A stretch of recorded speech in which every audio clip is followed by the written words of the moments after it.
నమస్తే రమ్మగారు. నమస్తే జయ. రమ్మగారు, సప్త చిరంజీవుల్లో వ్యాసుల వారి గురించి చెప్పుకున్నాం. హ్మ్. నేనైతే మర్చిపోలేకపోతున్నాను రమ్మగారు. అద్భుతమైన కథ ఆయన గురించి. అవును. నెక్స్ట్ ఎవరు? నాలుగో వారు ఎవరు? హనుమాన్. వావ్! ఆంజనేయ చరిత్ర. జై హనుమాన. ఆంజనేయ చరిత్రను తెలియని వాళ్ళు ఎవరు జయ? అవునండి. ఇప్పుడు నిత్యనూతనంగా ఉండే కథలు.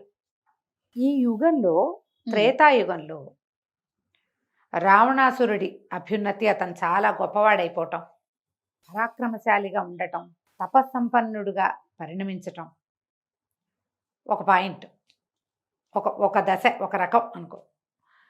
అతను భూమి మీద, అన్నిటి మీద, సమస్త ఆర్యావర్తం మీద ఆధిపత్యానికి ప్రయత్నం చేయటం, దేవతల్ని లొంగదీయటం, పాతాళాన్ని తన అదుపులో ఉంచుకోవటం, సమస్త ప్రపంచాన్ని గడగడలాడించే ధోరణిలో ఉండటం.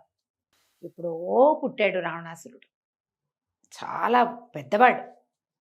అయితే రావణాసురుడి పూర్వగాథ మనం పరిశీలిస్తే, వైకుంఠ ద్వారపాలకులైన జయ విజయులు ఇద్దరు సనక సనందనాదులతోటి శపించబడి భగవంతుడికి దూరమైపోయి, తొందరగా మళ్ళీ ప్రభువుని చేరడానికి, స్వామిని చేరేందుకు సులువైన మార్గాన్ని ఆయనే స్వామే ఉపదేశించగా, 3 జన్మలు విష్ణుద్వేషులుగా ఉండి నన్ను చేరుకోండి, లేదా 100 జన్మలు భక్తులుగా ఉంటారా, 3 జన్మలు శత్రువులుగా ఉంటారా. అంటే 3 జన్మలు అంటే అయిపోతుంది. 100 అంటే ఎన్ని జన్మలు? స్వామి సేవకి దూరం అవటం ఇష్టం లేక ఈ 3 జన్మలని వాళ్ళు ఎంచుకున్నారు, జయ విజయులు ఇద్దరు. జయ విజయులు అంటే విష్ణు ద్వారపాలకులుగా ఉండేవాళ్ళు, సాక్షాత్ విష్ణు స్వరూపులుగా కనపడతారు. వాళ్ళకు కూడా చాలా ప్రాధాన్యత కదా. ప్రాధాన్యత ఉంటుంది. ప్రతి దేవాలయంలోనూ బయట జయ విజయులు. నిలబడి ఉండే జయ విజయులు ఇద్దరు కోరలు ఒకటి కనపడుతూ ఉంటాయి. కొన్ని చోట్ల కోరలు ప్రత్యేకంగా పెడతారు, కానీ శంఖచక్రధారులు పద్మమాలాలంకృతులుగా కనపడతారు. స్వామివారు ఎట్లా ఉంటాడో ఆ ద్వారపాలకులు కూడా అటగే ఉంటారు. జయుడు విజయుడు వీళ్ళు పుట్టారు భూలోకంలో. ఎలా పుట్టారు? భూలోకము అనకూడదు, రాక్షసులుగా జన్మించారు. మొదట హిరణ్యాక్ష హిరణ్యకశిపులుగా పుట్టారు. కృతయుగంలో హిరణ్యాక్ష హిరణ్యకశిపులుగా పుట్టారు. హిరణ్యాక్షుణ్ణేమో విష్ణువు వరాహ రూపంలో సంహరించాడు. హిరణ్యకశిపుణ్ణి అతని కోరిక మేరకు నరకేసరిగా జన్మించి పుట్టి, అప్పటికప్పుడు సద్యోజాతుడు క్షణంలో పుట్టేశాడు. అతనికి ఎలాంటి మరణం సంభవించాలని హిరణ్యకశిపుడు కోరుకున్నాడో అదే స్వరూపం కలిగిన ఒక ప్రత్యేకమైన స్వరూపంలో భగవంతుడు తనని తాను సృజించుకుని వచ్చాడు. వచ్చి హిరణ్యకశిపుడిని కూడా సంహరించాడు. ఆ జన్మలు అయిపోయింది. మళ్ళీ వీళ్ళిద్దరూ రావణ కుంభకర్ణులుగా జన్మించారు. రాక్షసులు అనగానే అదేదో వేరే జాతి అని అనుకోవటానికి వీల్లేదు. మనం బ్రహ్మ యొక్క సంతానం. బ్రహ్మదేవుడు ప్రజాపతుల్ని సృష్టించాడు. కశ్యప ప్రజాపతిని సృష్టించారు. కశ్యప ప్రజాపతికి అదితి వల్ల కలిగిన వాళ్ళు ఆదిత్యులు దేవతలు, దితి వల్ల కలిగిన వాళ్ళు దైత్యులు. ఆయనే సంతానం. ఇప్పుడు బ్రాహ్మణుని సంతానమే కదా వాళ్ళు. రకం వేరు, అంతే, లక్షణాలు వేరు, కానీ వీళ్ళు కూడా శివపూజా దురంధరులు, నిత్యము సంధ్యావందనాదులు చేసేవాళ్ళు, త్రికాల సంధ్యావందనము చేయవలసిన వాళ్ళు, చేసేవాళ్ళు, యజ్ఞయాగాదులు చేయవలసిన వాళ్ళే, తపస్సుకి అర్హత ఉన్న వాళ్ళే, ఎంతో తపస్సు చేసి బ్రహ్మదేవుణ్ణి సాధించి ఆయన అడిగి వరాలు పొందిన వాళ్ళే. వాళ్ళకి తాతే ఆయన. కశ్యప ప్రజాపతి కుమారుడు పులస్త్యుడు, అతని యొక్క కుమారుడు రావణాసురుడు. పులస్త్యుడు కూడా మహా ఋషిగానే ఉన్నాడు, ఆయన కూడా తపస్విగానే ఉన్నాడు. ఆయనకి కలిగిన సంతానమే రావణాసురుడు, కుంభకర్ణుడు. వీళ్ళిద్దరుగా జన్మించారు వాళ్ళు మరుసటి జన్మలో. ఇప్పుడు బ్రాహ్మణులే. గుణాలు, రాక్షస గుణాలు ఉన్నా కూడా అదే. అయితే ఈ రావణాసురుడు ఎప్పుడో పుట్టాడు. త్రేతాయుగం మొదట్లోనే. రాముడు మధ్య సగపడైపోయిన తర్వాత పుట్టాడు ఈయన. ఈతనిని సంహరించటానికి అతని పాపం పండేదాకా వేచి ఉండి, అతను ఇంకా సంహరించదగిన కాలం సమీపిస్తోంది అని అనుకున్న తర్వాత దేవతలందరూ విష్ణువుని ప్రార్థించి, తండ్రి ఇక నువ్వు ఆసన్నమైంది, సమయం ఆసన్నమైంది, భూలోకంలో నువ్వు జన్మించాలి. ఎందుకంటే రావణాసురుడు అడిగింది వరం ఏమిటి? నరవానరుల వల్ల తప్ప ఎవ్వరి వల్ల మరణం లేకుండా వరం పొందాడు. నరులు వానరులు వీళ్ళిద్దరి వల్లే భయం. వాళ్ళు చాలా కేవలమైన వాళ్ళు. వానరం శాఖామృగం, దాంతో నాకు వచ్చిన సమస్య లేదు. నరులతోటి అసలు లేదు. నరులు బలహీనులు. ఒక జీవితం కొంత మాటకే ఉన్నవాళ్ళు, తపస్సులు కూడా మా అంత వాళ్ళు చేయలేరు. కాబట్టి నరుల వల్ల నాకు భయం లేకుండా, అది నాకేమీ లేదు, అతని వల్ల భయం లేదు, వాళ్ళని చూసి నేను భయపడను, వాళ్ళు తప్ప ఇంకెవరు నన్ను చంపకుండా వరం పొందాడు. అందుకని భగవంతుడు ఏం చేశాడు, నరుడుగా జన్మించటానికి పూనుకున్నాడు. సంపూర్ణ మానవావతారంగా జన్మించాడు. తను జన్మిస్తూ తనతో పాటుగా దేవతలందరినీ కూడా భూలోకంలో జన్మించమన్నాడు. అందుకని ఏం చేశారు, దేవతలందరూ అప్సరసల వలన రకరకాల సంతానాన్ని పొందారు. వానరులుగాను, తర్వాతేమో ఎలుగుబంట్లు వృక్ష జాతిగాను పుట్టారు. కోతులు, కొండముచ్చలు, ఎలుగుబంట్లు ఇవన్నీ దేవత సంతతి. అందరూ దేవతల సంతానమే. అందరూ వాళ్ళు సుగ్రీవులు వీళ్ళందరూ కూడా కొంతమంది ఋషుల వల్ల, కొంతమంది దేవతల వల్ల, ఇట్లా దేవతాంశలతోటే జన్మించారు. మహాబలవంతులైన వాళ్ళు.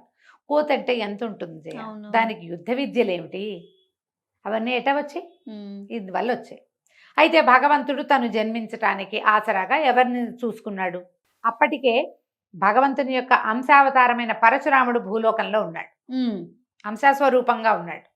ఇప్పుడు పూర్ణావతారుడుగా జన్మించాలి. అందుకని పుత్ర సంతానం కోసం యజ్ఞం చేస్తున్న దశరథుడికి సంతానంగా పుట్టడానికి రాముడు భగవంతుడు పూనుకున్నాడు. తనతో పాటుగా ఆదిశేషువు తన ఆయుధం అంటే తన పడకైనటువంటి తనతో పాటు ఉండేటువంటి ఆదిశేషుని, తన ప్రధాన సేవకుడైన ఆదిశేషుని తనకు తమ్ముడుగా జన్మింపజేశాడు. ఆయన యొక్క శంఖచక్రాదులే భరత శత్రుఘ్నులు అంటారు. శంఖచక్రాలు అంటే భుజబలాలు, ఆయన యొక్క భుజాలే ఇట్లా జన్మించినాయి అని, ఆయనలోని భాగాలే వాళ్ళు జన్మిస్తామని చెప్పారు. అప్పుడు ఈ దేవతల అంశలతో జన్మించిన అందరితో పాటుగా రుద్రాంశ సంభూతుడైన ఆంజనేయుడు కూడా జన్మించాడు. ఈ రుద్రాంశని ఎవరి వల్ల కలుగుతాడు అంటే ఈ వాయువు వల్ల కలిగేలాగా ఏర్పరిచారు. అవడానికి రుద్రాంశ, కానీ రుద్రుడి వల్లనే కలగలేదు ఆయన, వాయువు వల్ల అంజనాదేవికి కలిగాడు. వాయుదేవుడి వరం వల్ల పుట్టాడు. కేసరి అనే ఒక వానర రాజుకు భార్య అంజన. ఆమె పుత్ర సంతానం కోసం తపస్సు చేస్తుంటే వాయుదేవుడు ఆమెను కరుణించాడు. ఆమెకి సంతానంగా ఆంజనేయుడు కలిగాడు. పరమ బలవంతుడు పుట్టుకతోటి. తండ్రి కేసరి ఆయన వానరరాజు కాబట్టి వానర స్వరూపంలోనే కలిగాడట ఆయన. ఇప్పుడు ఆంజనేయుడు వానరుడు ఎలా అయ్యాడంటే అలాగే ఇప్పుడు వీళ్ళు నిలబెట్టదలుచుకుంది ఏమిటి, రావణాసురుడికి ఎదురుగా నిలబెట్టాలి. అవును. ఆ నిలబెట్టేటప్పుడు మరి స్వరూపం అతను ఎవరి వల్ల తనకి భయం లేదు, నేను వాళ్ళ నాకు నమ్మకం లేదు వాళ్ళ మీద, వాళ్ళు చాలా కేవలమైన వాళ్ళు అని ఎవరినన్నాడో అలాంటి స్వరూపంలోనే వీళ్ళని పుట్టించారు. ఒకరు మానవ రూపంలో, ఒకరేమో వానర రూపంలో. అప్పుడు ఈ రుద్రాంశ సంభూతుడైనటువంటి ఆంజనేయుడు ఈ అంజనాదేవికి కుమారుడుగా కలిగాడు. ఎంతో బలవంతుడైన కుమారుడు. ఊయల్లో పడుకోబెడితే ఈ కథ విశేషంగా చెప్పుకుంటారు. పాలార్క బింబాన్ని ఫలమని భ్రమసిన ఆలరి చేతల హనుమంత అని మనకి హనుమాచార్యుల వారి కీర్తన కూడా. ఈ ఉదయిస్తున్న సూర్యబింబాన్ని చూసి అదేదో పండుగ భ్రమపడి సూర్యబింబం వైపుకి పరిగెత్తాడు, ఎగిరాడు. ఎగిరేసరికల్లా ఈ బింబాన్ని మింగబోతున్నాడన్న అనుమానంతో ఇంద్రుడు ఏం చేశాడట, వజ్రాయుధంతో తోసాడు. అది మొహం మీద తగిలింది, దవడకి తగిలింది. ఇక్కడ పడిపోయాడు, కిందకి పడిపోయి స్పృహ పోయింది. జీవించి ఉన్నట్టుగా లేదు. ఎప్పుడైతే తన అంశ సంభూతుడైనటువంటి కుమారుడు ఇట్లా నేలను పడిపోయాడో ఆంజనేయుడు మన వాయుదేవుడికి విపరీతమైన కోపం వచ్చిందట. నా అంశ వల్ల జన్మించిన వాడు ఇంద్రుడు ఇట్లా నా తోటివాడు కదా, ఇంత పని చేశాడని గాలి స్తంభించిపోయింది. అప్పుడు వాయుదేవుణ్ణి సంతోషపెట్టడానికి బ్రహ్మాది దేవతలంతా వచ్చి ఈ పడిపోయిన కుమారుణ్ణి లేవదీసి అతన్ని స్వస్థత పరిచి అనేక వరాలు ఇచ్చారు. బ్రహ్మదేవుడు చిరంజీవిగా భవిష్యత్ బ్రహ్మగా ఈయన్ని ఆశీర్వదించాడు ఆ బాలుణ్ణి. ఈ మొహం మీద దెబ్బ తగిలింది కదా, అది దవడ కొంచెం వాచినట్టయిందట. హనుమ, హనుమంతుడు అనే పేరు అదే. వాచిన దవడ కలిగిన వాడు, పెద్దదైపోయింది మొహం, అందుకే హనుమంతుడు అంటారు. ఇంకెవరికీ లేదా పేరు. ఈ కుమారుడికి అనేక వరాలు ఇచ్చారు. ఏ సూర్యుడిని మింగటానికి ఈయన వెళ్ళాడో పైకి, అదే సూర్యుడు ఇతనికి సమస్త వేదాలు నేర్పడానికి, శాస్త్రం చదివించడానికి, గురువుగా ఉండటానికి ఒప్పుకున్నాడు. పరమ బలవంతుడు, అతి బలవంతుడు, విశేషమైన శక్తులు చిన్నతనంలో. చిన్నపిల్లలకి అన్ని శక్తులు ఇస్తే వాళ్ళకి ఏం తెలుస్తుంది? ఉమ్, ఉమ్, ఈయన చదువుకోవటానికి సూర్యుడి దగ్గర దీని మీద నిలబడి ఇట్లా పొడుగ్గా నిలబడి సూర్యుడితో పాటు తిరుగుతూ చదువుకునేవాడు. ఉమ్, అంత బలవంతుడు. అయితే ఈ చిన్నతనం వల్ల ఎక్కువ అల్లరి చేసేవాడు. అల్లరి చేస్తుంటే ఋషులు ఏమన్నారు, శక్తి మర్చిపో నువ్వు, నీకు చాలా శక్తి ఉంది కానీ అది నీకు గుర్తుండదు. ఎవరైనా గుర్తు చేస్తేనే నీ శక్తి నీకు గుర్తొస్తుంది. అప్పటి వరకు నీ శక్తిని నువ్వు మర్చిపోతావని ఆయన శాపం కాదు, ఒక వరం అనుకోవాలి, ఒక ఆజ్ఞ. ఉమ్, శక్తిని మర్చిపోయాడు. మృదు స్వభావిగా ఉండేవాడు. ఉమ్, మామూలుగా ఆంజనేయ స్వామికి ప్రత్యేకంగా ఒక శ్లోకం చెప్తారు. బుద్ధిర్బలం యశోధైర్యం నిర్భయత్వం అరోగత అజాడ్యం వాక్పటుత్వంచ హనుమత్ స్మరణాత్ భవేత్. ఆంజనేయుడిని స్మరిస్తేనే బుద్ధి బలము, యశస్సు ధైర్యము, నిర్భయత్వము, అరోగత, అజాడ్యత్వంతో పాటు వాక్పటుత్వం కూడా ఆంజనేయ స్మరణ వల్ల వస్తుంది. ఎందుకంటే అవన్నీ గుణాలు ఆయనకున్నాయి. ఉమ్, బుద్ధిమంతుడు, బలశాలి, యశస్సు ఆయనకి లభించినంత మహాభక్తుడన్న కీర్తి లభించిన వాడు ప్రపంచంలో ఇంకొకడు లేడు. అవును, ఇప్పుడు గరుత్మంతుడు విష్ణువుని అనుసరించే ఉన్నాడు. అవునండి. కానీ గరుడ గర్వభంగం కథలున్నాయి. ఆయన ఏదో ఒక దశలో ఆయన గర్వించి ఉమ్, అదుపు చేయబడ్డాడు. ఉమ్, మహాభక్తుడే గరుత్మంతుడు, స్వామి సేవకుడుగానే ఉన్నాడు, వాహనంగానే ఉన్నాడు. కానీ ఆంజనేయ స్వామికి ఆ గుణం లేదు. పరమభక్తుడుగా ఉన్నాడు భగవంతుడి పట్ల, అతి విధేయంగా ఉన్నాడు. ఎంత విధేయంగా ఉన్నాడంటే నువ్వు రామ అంటే ఎవడు రామ అన్నా వాడి పక్కన నిలబడేంత విధేయత. అలాంటి భక్తుడే లేదు లోకంలో. భగవంతుణ్ణి భక్తుణ్ణి ఇద్దరిని పూజించే అవకాశం కేవలం రాముల వారికి ఆంజనేయ స్వామికి స్వామికే ఉంటుంది. అలాంటి భక్త శిఖామణి ఇంకొకటి లేడు చరిత్రలో. పరమ అమిత బలవంతుడు, అమిత ధైర్యశాలి, అమిత సాహసి, అమిత వినయవంతుడు కూడా. అవన్నీ ఉన్నవాడికి వినయం ఉండదు చూడు. ఆ, ఇవన్నీ ఉన్న వాళ్ళకి చక్కగా మాట్లాడటం, జాగ్రత్తగా మాట్లాడడం, అవి ఎట్లా వస్తే దురుసొచ్చేస్తుంది మాట. బలశాలి అయిన వాడు వినయవంతుడుగా ఉన్నట్టు కనపడదు అసలు చరిత్ర. అలాంటి ప్రత్యేకమైన విశేషమైన వ్యతిరేక లక్షణాలు కలిగి ఉన్నవాడు ఆంజనేయుడు. అన్ని సందర్భాల్లోనూ కనపడతాయి మనకి. రామాయణం తీసుకుంటే సుందరకాండ పరమాద్భుత కాండ. రామాయణంలో 2 ప్రత్యేక ఘట్టాలు అందరూ ప్రపంచంలో ప్రతి వాళ్ళు పారాయణ చేయాలనుకుంటారు. చాలా పవర్ఫుల్గా చెప్తారు. ఒకటి సుందరకాండ, రెండోది ఆదిత్య హృదయం. ఈ 2 మనం చెప్పుకుంటాం కదా. అవునండి. సుందరకాండ చదివితే ఎన్ని సమస్యలైనా తీరుతాయి. సుందరకాండలో ప్రత్యేకంగా చెప్పబడిన ఘట్టం ఏమిటి? హనుమ వెళ్ళి సీతాదేవిని చూసి రావటం. సీతాదేవిని నేను చూశానని రాముల వారికి వచ్చి చెప్పటం. ఉమ్, ఈయన తన బలాన్ని తెలుసుకుని సముద్ర లంఘనం చేయటం, సీతాదేవి కనపడడం, ఆమెను వెతకటం, సీతాన్వేషణ కూడా. ఆ అన్వేషణలో ఆయన రకరకాల వాళ్ళని చూసి రకరకాల భావోద్వేగాలకి గురవటం. సీతాదేవి దొరకలేదని బెంగపెట్టుకోవటం. ఉమ్, కనపడదు, దొరకలేదు ఆయనకి. ఇప్పుడు నేనేం చేయాలి, ఎలా చెప్పను? చెప్తే ఆయన ఏమైపోతాడు? ఉమ్, ఆయన రాముడు ఏమైనా అయితే లక్ష్మణుడు ఏమవుతాడు? మాట దక్కలేదని సుగ్రీవుడు ఏమైపోతాడు? వీళ్ళంతా ఏమవుతారు అని బెంగపెట్టుకుంటాడు. చివరికి అశోకవనంలో సీతను చూస్తాడు. రావణాసురుడితోటి మాట్లాడతాడు.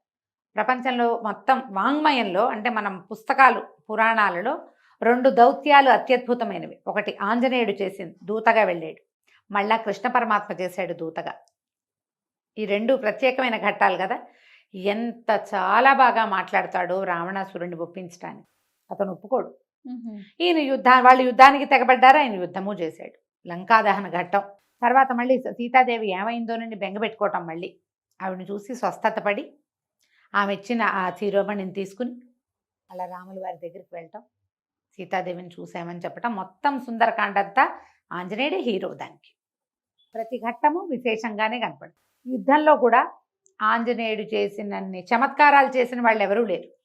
యుద్ధానికి యుద్ధం చేశాడు. మధ్యలో లక్ష్మణస్వామి మూర్ఛపోతే ఆ సంజీవిని పర్వతాన్ని తీసుకొచ్చాడు. రావటం. మళ్ళీ వీళ్ళు వెనక్కి మొత్తం యుద్ధం అంతా అయిపోయిన తర్వాత రామలక్ష్మణుల సీతా సమేతంగా వీళ్ళందరూ బయలుదేరితే మొట్టమొదట భరతుడికి రాముల వారు తిరిగి వస్తున్నాడని చెప్పడానికి కూడా ఆంజనేయ స్వామిని పంపించారు. ఉమ్, నందిగ్రామంలో వచ్చి ఇక్కడ భరతుడు ఇక్కడ ఉన్నాడు, ఈ సమయం దాటితే మా తమ్ముడు తొందరపడతాడేమో, నువ్వు వెళ్ళి చెప్పిరమ్మని ఆంజనేయ స్వామిని పంపారు. ఎందుకంటే చక్కగా మాట్లాడటం ఆంజనేయుడి దగ్గరే నేర్చుకోవాలి. చక్కగా జాగ్రత్తగా చెప్పి సీతారామ లక్ష్మణులు వచ్చేస్తున్నారు, నువ్వేం తొందరపడద్దు, వాళ్ళకి స్వాగతం చెప్దామని తను అక్కడ నిలబడి వాళ్ళకి స్వాగతం చెప్పాడు భరతుడితో. ఎప్పటికీ రామభక్తుడుగానే ఉండిపోయాడు. ఇప్పటికీ జీవించి ఉన్న ఆంజనేయ స్వామి ఎక్కడ ఉన్నా రామనామం ఎక్కడుందో అక్కడకు వచ్చి ఉంటాడు. భక్తాగ్రగణ్యులలో ప్రహ్లాద నారద పరాశర పుండరీక వ్యాసాంబరీషులు అని చెప్పుకున్నా కూడా ఆంజనేయుడే అగ్రగణ్యుడు. మిగిలిన వాళ్ళు ఎవ్వరూ దైవాలుగా పూజింపబడే వాళ్ళు లేరు. అవును. ఇంతమంది భక్తులున్నా వాళ్ళలో తనే దైవంగా ఉండగలిగిన వాడు ఆంజనేయుడే. ఆయన ఈ సప్త చిరంజీవుల్లో ఒకటిగా ఉన్నాడు. ఈ మిగిలిన వాళ్ళందరూ సప్త చిరంజీవులు, వాళ్ళని తలుచుకుంటే మనకి అపమృత్యువు పోతుంది. ఆంజనేయుడు ఒక్కడిని తలుచుకుంటే మనకి ఎన్ని లభిస్తాయో. బుద్ధిబలం, యశోధైర్యం చెప్పుకున్నామా? అవును. నిర్భయత్వము, అరోగత, అనారోగ్యం పోతుంది. అజాడ్యం అంటే మందకొడితనం పోతుంది. వాక్పటుత్వం, చక్కగా మాట్లాడడం ఆంజనేయ స్వామి వల్లే వస్తుంది. మిగిలిన ఎవరికి ప్రత్యేక కీర్తనలు లేవు. ఆంజనేయ స్వామికి మాత్రం హనుమాన్ చాలీసా ఉంది. తులసీదాస్ గారు అవధిలో రాసినా మనం తెలుగులో పాడుకున్నా ఖచ్చితంగా ఉన్నది. ఆయన్నే పిలవక్కర్లా, మనం రామ అనుకున్నా ఆయన వచ్చి మన దగ్గర నుంచుంటాడు. అది పిల్లలకి రామనామస్మరణ చేయటం నేర్పించండి. రామ అంటే ఆంజనేయుడు నిలబడతాడు. ప్రత్యేక సందర్భాలు ఆయన జన్మదినం కూడా జరుపుకుంటాం కదా మనం. అవును. హనుమత్ జయంతి జరుపుకుంటాం. సంవత్సరంలో 2 సార్లు చేస్తారు. అవి ప్రాంతాల వారీగా చిన్న చిన్న మార్పులు ఉన్నా కూడా ఆంజనేయ స్వామికి ప్రీత్యర్థం ఏం చేస్తాం మనం? పానకము, వడపప్పు లాంటివి చేసుకుంటాం. సింధూరం అంటే ఆయనకి ప్రీతి, రామనామం అంటే ప్రీతి. ఎక్కడ రామాయణం చేయబడుతుందో అక్కడ ఆంజనేయ స్వామి ఉంటాడు. సహాయం చేస్తాడు, తోడుగా నిలబడతాడు.